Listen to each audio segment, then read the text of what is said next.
નમસ્તે વિદ્યાર્થી મિત્રો,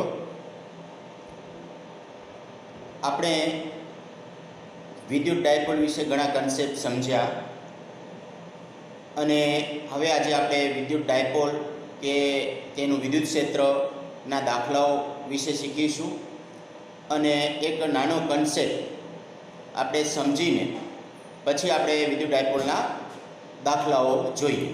તો સૌપ્રથમ તો ધારો કે આપણી પાસે જે વિદ્યુત ડાયપોલ રહેલો છે તે વિદ્યુત ડાયપોલ સમાન વિદ્યુત ક્ષેત્રમાં હોય તો શું થાય? તો આપણે વિદ્યુત ડાયપોલની વ્યાખ્યા પણ તમને રિમાઇન્ડ કરાવી દઉં કે સમાન મૂલ્યના અને વિજાતીય વિદ્યુતભારો જો એકબીજાથી પરિમિત એટલે કે નિશ્ચિત અંતરે રહેલા હોય તો તેમનાથી બનતી રચનાને વિદ્યુત ડાયપોલ કહેવાય. અને આ વિદ્યુત ડાયપોલને આપણે જાણીએ છીએ કે વિદ્યુત ડાયપોલ મોમેન્ટ હોય છે જેની દિશા -q થી +q દિશામાં હોય છે.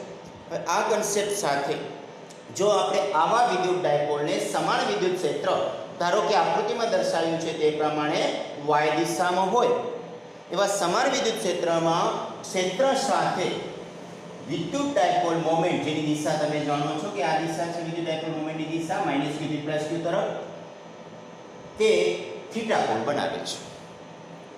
તેને ટૂંકમાં આપણે એમ પણ કહી શકીએ કે વિદ્યુત ડાયપોલને સમાન વિદ્યુત ક્ષેત્ર E સાથે થીટા કોણે મૂકેલી છે. હવે આવા કિસ્સામાં આપણે શું થશે, આ ડાયપોલ પર બળ કેટલું લાગશે, તેના પર ટોર્ક શું લાગે તે સમજીએ. તો ચલો, +q પર વિદ્યુત ક્ષેત્ર લાગે છે E જેટલું અને -q વિદ્યુતભાર પર પણ વિદ્યુત ક્ષેત્ર લાગે છે E જેટલું, એટલે કે વિદ્યુત ક્ષેત્રના મૂલ્યો બંને જગ્યાએ સરખા છે. ચલો, એ ચોક્કસ છે કે +q વિદ્યુતભારના કારણે લાગતું બળ એ ક્ષેત્રની દિશામાં હશે, એટલે કે q ની દિશા આપણને બળની દિશા qe આના પર લાગતું બળ +q પર લાગતું બળ કેટલું થશે? qe જેટલું. એટલે +q પર લાગતું બળ બરાબર +qe. એ જ રીતે -q પર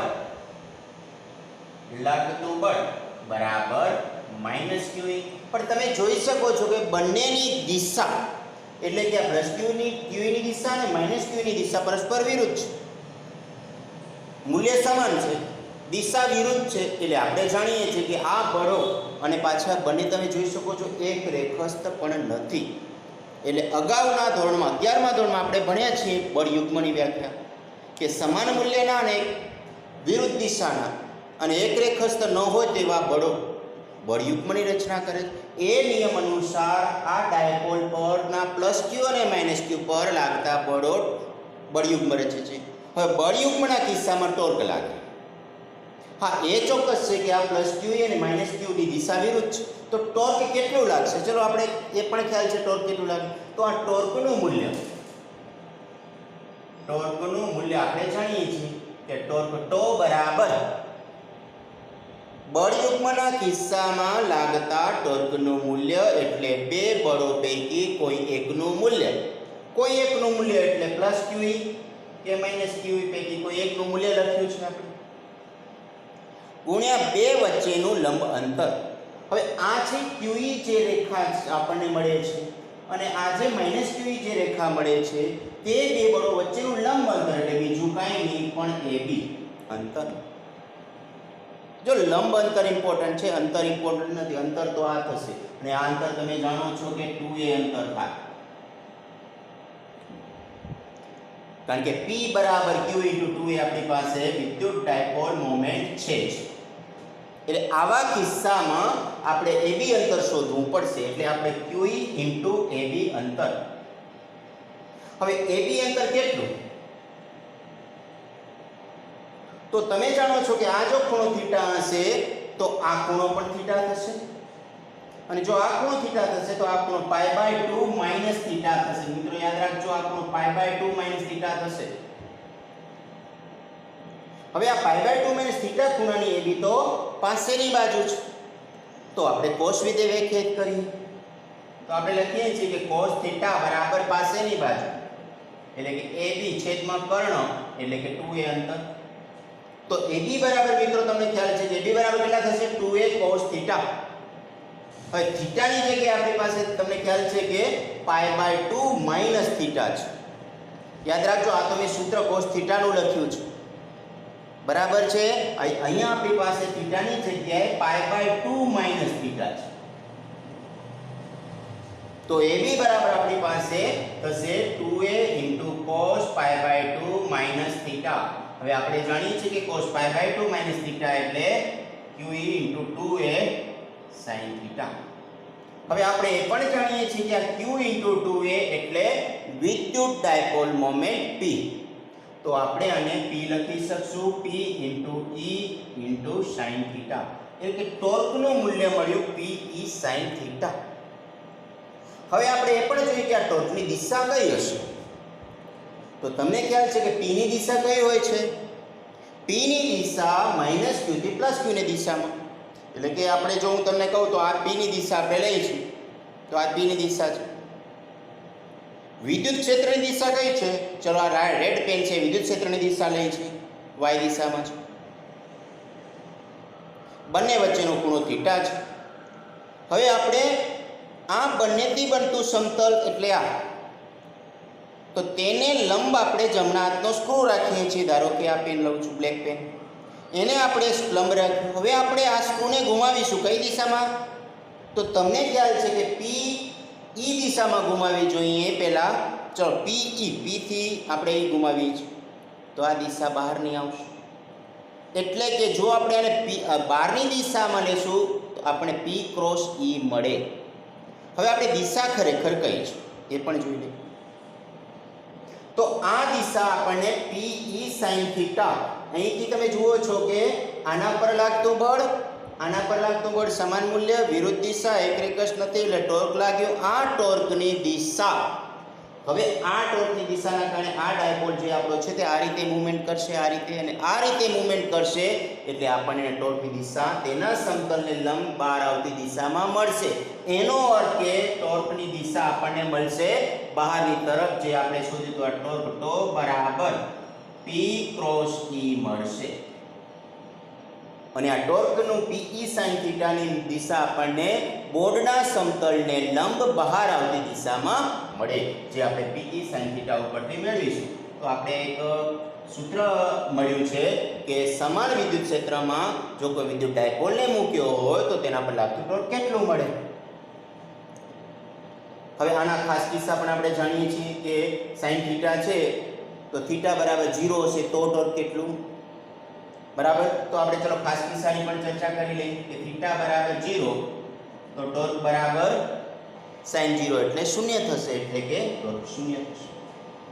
એટલે કે આનો અર્થ એવો થાય કે જો વિદ્યુત ડાયપોલ જે છે એ વિદ્યુત ક્ષેત્રને સમાંતર, એટલે વિદ્યુત ડાયપોલ મોમેન્ટની દિશા એ વિદ્યુત ક્ષેત્રને સમાંતર હશે તો થીટા 0 થશે. આ ડાયપોલ છે એ આવી રીતે મૂવ કરશે એટલે થીટા 0 થશે. જેવો થીટા 0 થશે એટલે ટોર્ક 0 લાગશે, અને આ સ્થિતિ ડાયપોલની સંતુલિત સ્થિતિ આપણે કહીશું. એના પર લાગતું પરિણામી બળ પણ 0 અને પરિણામી ટોર્ક પણ 0. જો પરિણામી બળ તો અહીં પણ 0 જ છે. કેમ? કારણ કે આ qe દિશા, આ qe બળ, આ -qe બળ સમાન મૂલ્ય વિરુદ્ધ દિશા, પરિણામી બળ તો અહીં પણ 0 છે, પણ ટોર્ક 0 ન હતું બળ યુગ્મની સમજાવેલી વ્યાખ્યા અનુસાર. જ્યારે હવે જો થીટા 0 હશે તો પરિણામી બળ પણ 0 થશે. આવી રીતે જો બીજો આપણે ખાસ કિસ્સો લઈ લઈએ કે જો આપણે બીજો લઈ લઈએ કે થીટા બરાબર 90, જો આપણે આ ડાયપોલ જે છે એને આપણે એંગલને આ રીતે મૂવ આપીએ છીએ, થીટા બરાબર 90, તો તમને ખ્યાલ છે કે ટો બરાબર p * e થશે sin 90, ધેટ મીન્સ 1, એટલે કે મહત્તમ ટોર્ક લાગશે. આ સ્થિતિમાં આપણા ડાયપોલ પર મેક્સિમમ ટોર્ક લાગશે. તો આવી રીતે થીટા બરાબર 0 હશે, 90 હશે કે પછી કોઈ પણ એંગલ હશે, બીજા કોઈ પણ એંગલ, તો આપણને એના ઉપરથી ટોર્ક 0, મહત્તમ થીટાનું મૂલ્ય sin ધારો કે 180 હશે તો 0 મળશે, 270 હશે તો માઇનસમાં મળશે. આવી રીતે આપણે ટોર્કને સમજી શકીએ છીએ. મિત્રો આ તો આપણે થઈ જો વિદ્યુત ક્ષેત્ર સમાન હોય તો શું થાય. પણ હવે આપણે એ પણ જરા વિચારીએ કે જો વિદ્યુત ક્ષેત્ર અસમાન હોય તો મિત્રો જો વિદ્યુત ક્ષેત્ર અસમાન હોય તો આપણે ધારી લઈએ કે વિદ્યુત ક્ષેત્ર આ દિશામાં સતત વધતું જાય છે. હવે આવા અસમાન વિદ્યુત ક્ષેત્રમાં આપણો -q વિદ્યુતભાર અને +q વિદ્યુતભાર આ પરિસ્થિતિમાં રહેલા છે. તો આનો અર્થ એવો થયો કે આ જગ્યાએ જો વિદ્યુત ક્ષેત્ર આપણું પાસે જો E જેટલું હોય તો તેના કારણે તેના પર લાગતું બળ -QE થશે આ દિશામાં, અને આ જગ્યાએ વિદ્યુત ક્ષેત્ર આપણને ખ્યાલ છે કે E કરતાં કંઈક વધુ છે એટલે લાગતું બળ પણ Q × E પ્લસ સમથિંગ આવશે. જેટલું આ ભાગમાં આટલા ભાગના કારણે વિદ્યુત ક્ષેત્ર વધશે તે પ્રમાણમાં આપણને વધારાનું બળ પણ મળશે. આનો અર્થ એવો થયો કે ડાયપોલ પર લાગતા બે અસમાન મૂલ્યના બળો પૈકી પરિણામી બળ, આ નાનું મૂલ્ય છે, આ મોટું મૂલ્ય છે, પરિણામી બળની દિશા આપણને આ મળશે. તો આ કિસ્સામાં ડાયપોલ પર લાગતું પરિણામી બળ જે છે તે શૂન્ય થશે નહીં. તમે સમજી શકો છો, પરિણામી બળ શૂન્ય નહીં થાય. જો કે ટોર્ક વિશેની વાત જે હતી એ તો આપણે અગાઉ જે સમાન વિદ્યુત ક્ષેત્રમાં સમજ્યા છીએ તે જ પ્રમાણે કન્સેપ્ટ આપણો મળશે. ટોર્ક શૂન્ય ક્યારે થશે? જો થીટા શૂન્ય હશે તો જ, બરાબર છે, અથવા 180 હશે તો. જ્યારે અહીંયા તો આપણે પરિણામી બળને શૂન્ય નથી થતું તે સમજાવીએ છીએ. હવે ધારો કે થીટા બરાબર 180 છે, એનો અર્થ કે વિદ્યુત ક્ષેત્રની દિશા તો એ જ રાખી છે, પણ વિદ્યુત ડાયપોલ જે આપણો છે તેને આપણે -Q અને +Q જે અહીંયા લીધા છે એના બદલે +Q અને -Q લઈ લીધી છે. આ આપણો +Q વિદ્યુતભાર છે અને આ આપણો -Q વિદ્યુતભાર છે. હવે ધારો કે +Q વિદ્યુતભાર અને -Q વિદ્યુતભાર આ સ્થિતિમાં રહેલા છે તો વિદ્યુત ડાયપોલ મોમેન્ટની દિશા તમને ખ્યાલ છે કે -Q થી +Q આ તરફ હશે. એટલે P ની દિશા, વિદ્યુત ક્ષેત્રની દિશા, એટલે કે P અને E પ્રતિ સમાંતર થયા, એટલે જ 180 ડિગ્રી એંગલ છે. હવે +Q પર ક્ષેત્રની દિશામાં બળ લાગશે એટલે આ દિશામાં બળ લાગશે, જેનું મૂલ્ય ઓછું બતાવ્યું છે. કેમ? કારણ કે આ +Q પર વિદ્યુત ક્ષેત્ર પ્રમાણમાં ઓછું હશે, અસમાન વિદ્યુત ક્ષેત્ર આપણે ધારેલું છે અને આ દિશામાં વધતું જાય છે, એવું આપણે ક્ષેત્ર પસંદ કર્યું છે. તો આના કરતાં -Q પર વિદ્યુત ક્ષેત્રનું મૂલ્ય વધુ હશે, અને -Q પર ક્ષેત્રની વિરુદ્ધ દિશામાં બળ લાગે, ક્ષેત્રનું મૂલ્ય વધુ છે એટલે બળ પણ વધુ લાગશે. એટલે મેં મોટું તીર બતાવ્યું છે. એટલે પરિણામી બળની દિશા આ અને આના પરિણામી બળની દિશા મોટા બળની દિશામાં, એટલે કે પરિણામી બળની દિશા આપણને આ મળશે. તો આવી રીતે આ કિસ્સામાં આપણને પરિણામી બળ શૂન્ય નહીં મળે. પરિણામી બળ ઇઝ નોટ ઇક્વલ ટુ 0 પણ આ દિશામાં મળે છે. તો આવી રીતે મિત્રો આપણે વિદ્યુત ડાયપોલને જે સમાન વિદ્યુત ક્ષેત્રમાં કોઈ ખૂણે મૂકીએ છીએ ત્યારે આપણને આ રીતે એના ઉપર લાગતા પરિણામી બળ અને ટોર્કને સમજી શકીએ છીએ.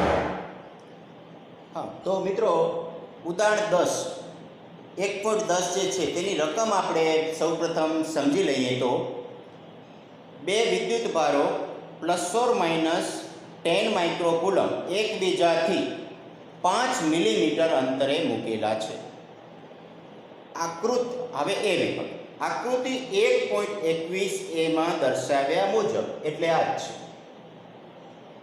ડાયપોલની અક્ષ પરના તેના કેન્દ્રથી 15 સેન્ટીમીટર દૂર ધન વિદ્યુતભાર બાજુ આવેલા P બિંદુએ અને B, પ્રશ્ન B, આકૃતિ 1.21b માં દર્શાવ્યા મુજબ O માંથી પસાર થતી અને અક્ષને લંબ રેખા પર O થી 15 સેન્ટીમીટર દૂર આવેલા Q બિંદુએ વિદ્યુત ક્ષેત્ર શોધો. તો મિત્રો આખી રકમને આપણે જો ટૂંકમાં સમજાવવું તો એમ કહી શકીએ છીએ કે આ વિદ્યુત ડાયપોલના બે વિદ્યુત ભારો જે A અને B બિંદુ પર મૂકેલા છે તેની અક્ષ પર તેના કેન્દ્રથી 15 સેન્ટીમીટર દૂર આવેલા બિંદુ P પાસે આપણે વિદ્યુત ક્ષેત્ર શોધવું છે. આ વિભાગ A છે. પછી આપણે B વિભાગ સમજીશું જે વિષુવરેખા પરના બિંદુએ છે. તો આ દાખલાને આપણે આન્સર A આપણે કરીએ છીએ, અક્ષ પરના બિંદુ P પાસે વિદ્યુત ક્ષેત્ર. હવે મિત્રો આપણે એ પણ જાણીએ છીએ કે A અને B વિદ્યુત ભારોને જોડતી રેખા એ વિદ્યુત ડાયપોલની અક્ષ કહેવાશે, અને આ વિદ્યુત ડાયપોલની અક્ષ પર જે બિંદુ P આવેલું છે તે તેના કેન્દ્રથી 15 સેન્ટીમીટર અંતરે આવેલું છે. તો આપણે કેન્દ્રથી 15 સેન્ટીમીટર અંતરે આવેલા બિંદુ પાસે વિદ્યુત ક્ષેત્ર શોધવું છે. તો પહેલા કેટલીક શરત ચેક કરી લઈએ. હવે અંતર r કેટલું છે અને a કેટલું છે? તમે જાણો છો કે આ a અંતર છે, આ a અંતર છે 2.5 મિલીમીટર, કારણ કે આખું અંતર 5 મિલીમીટર જે 2a કહેવાય. હવે આપણો r છે જે 15 સેન્ટીમીટર છે, આર આપણું 15 સેન્ટીમીટર છે અને એ જે છે તે આપણું 2.5 મિલીમીટર છે. આનો અર્થ એવો થયો કે આર ગ્રેટર દેન એ શરતનું પાલન થાય છે. હવે જો આર ગ્રેટર દેન એ શરતનું જો પાલન થતું હોય તો તેવા કિસ્સામાં બિંદુ P અતિ દૂરનું બિંદુ ગણાય અને આ બિંદુ P પાસે વિદ્યુત ક્ષેત્ર આપણે શોધવાનું સૂત્ર આપણી પાસે છે કે આ સ્થિતિમાં અક્ષ પરનું બિંદુ વિદ્યુત ક્ષેત્રનું સૂત્ર EP બરાબર 2kp/r3, જ્યાં k બરાબર 1/4πε0 છે. એની કિંમત પણ આપણે જાણીએ છીએ 9 × 10⁹ ન્યૂટન મીટર સ્ક્વેર પર કુલમ સ્ક્વેર. આ k છે. હવે આપણી પાસે k છે p. હવે p શું છે? તો p વિદ્યુત ડાયપોલ મોમેન્ટ છે જે p બરાબર q × 2a થાય.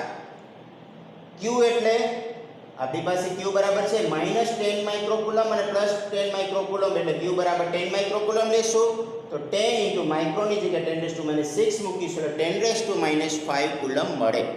એટલે q બરાબર આપણને ફાઇનલી મળે છે 10⁻5 કુલમ, જે આપણે લીધું છે.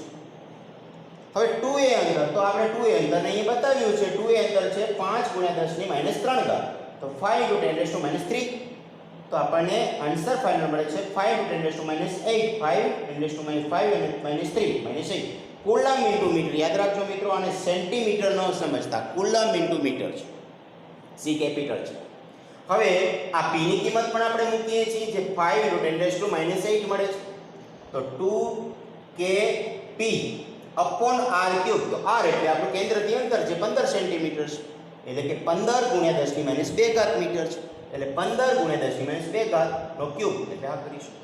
હવે આને થોડુંક સાદુરૂપ આપણે જો આપીશું તો તમને ખ્યાલ છે કે 9 × 18 પાછળ 90 અને 15 નો ક્યુબ અને 10 ની ઘાતને આપણે સાદુરૂપ આપીશું 10⁹ -8 અને -6 ઉપર જશે તો +6, એટલે કે આને આપણે ભાગાકાર કરીશું તો 0.0267 × 10⁻7. એને આપણે સાયન્ટિફિક મેથડમાં લખીશું 2.67 × 10⁵ ન્યૂટન પર કુલમ આપણને મળશે. તો આવી રીતે આપણે આ જે અક્ષ પરના બિંદુ P પાસે વિદ્યુત ક્ષેત્ર મળે છે તેની દિશા, તો તમને ખ્યાલ છે કઈ હશે અક્ષ પરના બિંદુએ દિશા? તો અક્ષ પરના બિંદુએ દિશા આપણને સમજવી હોય તો આપણને +q વિદ્યુતભાર છે એના વડે કઈ દિશામાં મળે? આ દિશામાં. -q વિદ્યુતભાર વડે આ દિશામાં, જેનું મૂલ્ય ઓછું હશે. એટલે અક્ષ પરના બિંદુ દિશા કઈ આવશે? આ દિશા. આ દિશા એટલે કે OP દિશામાં મળશે. એટલે કે આપણે અહીંયા લખી શકીએ છીએ OP દિશામાં વિદ્યુત ક્ષેત્રની દિશા હશે. અને આમ પણ ખ્યાલ છે કે અક્ષ પરના બિંદુ વિદ્યુત ક્ષેત્ર આપણે વિદ્યુત ડાયપોલ મોમેન્ટની દિશામાં મળે છે, જે આપણે OP દિશા છે. તો હવે આપણે બી ભાગને સમજીએ કે વિષુવરેખા પરના બિંદુ Q પાસે વિદ્યુત ક્ષેત્ર કેટલું મળે? તો રકમ પ્રમાણે બિંદુ Q આપણને આ વિદ્યુત ડાયપોલની વિષુવરેખા પર 15 સેન્ટીમીટર અંતરે આવેલું છે. તો આ કિસ્સામાં આપણને Q પણ અગાઉ હતું તે જ રહેશે, 2a અંતર પણ તે જ રહેશે, r અંતર જે આપણે તેના મધ્ય બિંદુથી ગણી છીએ તે r અંતર પણ 15 સેન્ટીમીટર જ રહેશે, કે તો કોન્સ્ટન્ટ જ છે. P વિદ્યુત ડાયપોલ મોમેન્ટ પણ સેમ જ રહેશે, કાંઈ નહીં બદલાય. બદલાશે તે કન્ડિશન પહેલા ચેક કરી લઈએ. r ગ્રેટર એ થાય છે તો r એટલે 15 સેન્ટીમીટર છે, એ તો આપણું 2.5 સેન્ટીમીટર હતું. એનો અર્થ કે આ કન્ડિશન અગાઉ મુજબ સેટિસ્ફાઈડ થાય જ છે. જો સેટિસ્ફાઈડ થાય છે તો આપણે આ કન્ડિશન હેઠળ અક્ષના બદલે આપણે વિષુવરેખા